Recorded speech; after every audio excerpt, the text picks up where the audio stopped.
for updating the BMI. Okay, but we also have waist to hip and we have DEXA. So here's the deal. I had a chance to interview Jillian Michaels, and she's a super pleasant person.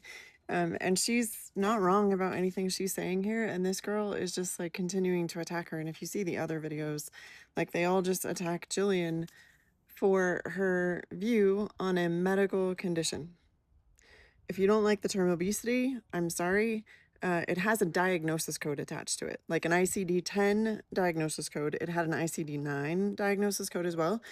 And there are factors that you can also qualify that with. So you can say like obesity with heart disease, obesity due to different things. You can say obesity due to lipedema. You can say obesity due to thyroid cancer. You can, like, there's a bunch of ways that you can classify obesity, but it's a medical term regardless. And many of us, including Jillian Michaels, have said for decades that the BMI is garbage. And we've talked about waist to hip ratio. And waist to hip ratio is the least expensive one to do. And what she's saying is that's bone. It's not. Your waist is all soft tissue. And the waist being larger than the hips means that there is visceral fat. If they did the DEXA scan, it would show visceral fat, period, end of story. If they did an ultrasound of your liver, it would probably show fatty liver disease, end of story. So the fact that people, I don't care if you like her politics, I don't care if you like her as a human being, you probably, if you don't like her, don't know a whole lot about her and what she stands for. And also got just your view of her, like this woman, from clips from The Biggest Loser.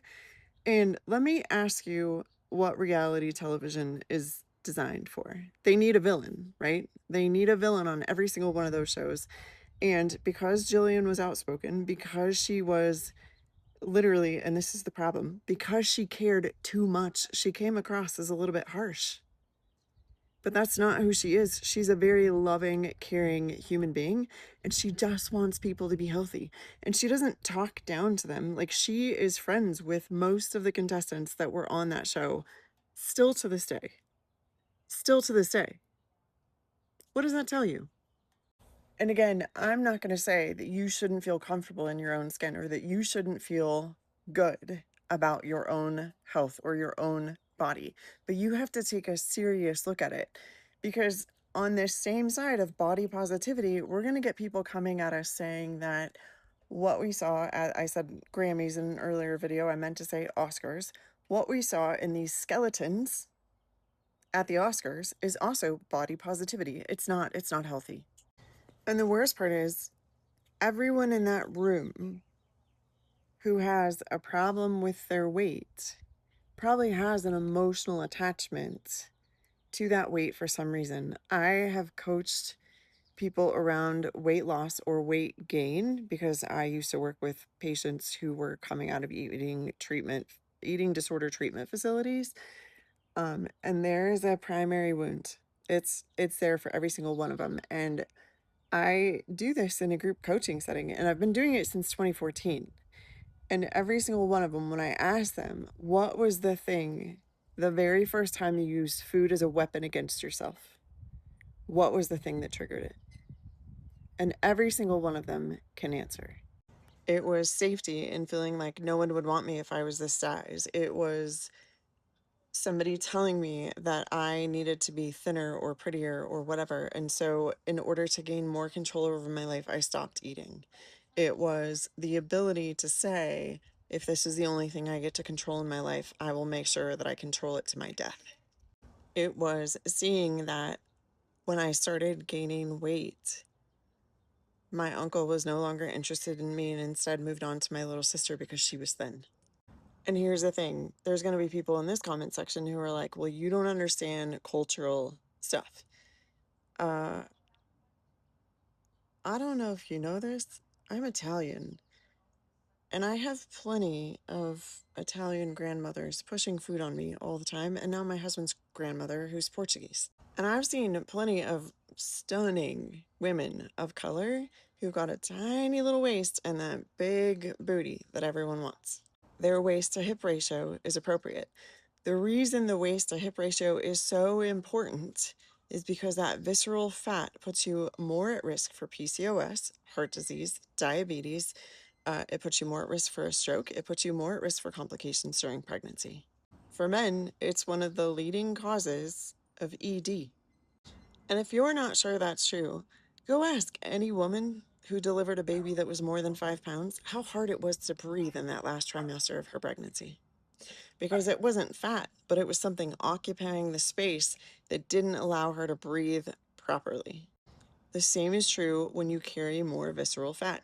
Something is taking up the space where the diaphragm is supposed to drop into so that the lungs can expand more fully. And I'm in no way saying that we should be shaming people who are struggling with obesity.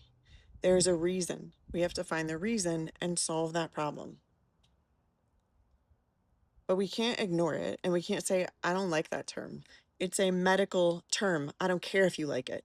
And if you're just going to be rude to someone who's explaining all the ways that we can measure whether or not you have obesity, with waist to hip ratio being the first one that she mentioned and the one that costs you nothing, it's literally the cost of a tape measure, then you will probably never heal from the wound that caused the problem in the first place.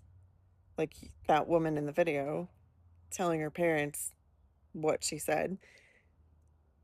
And you will never regain your health. Never.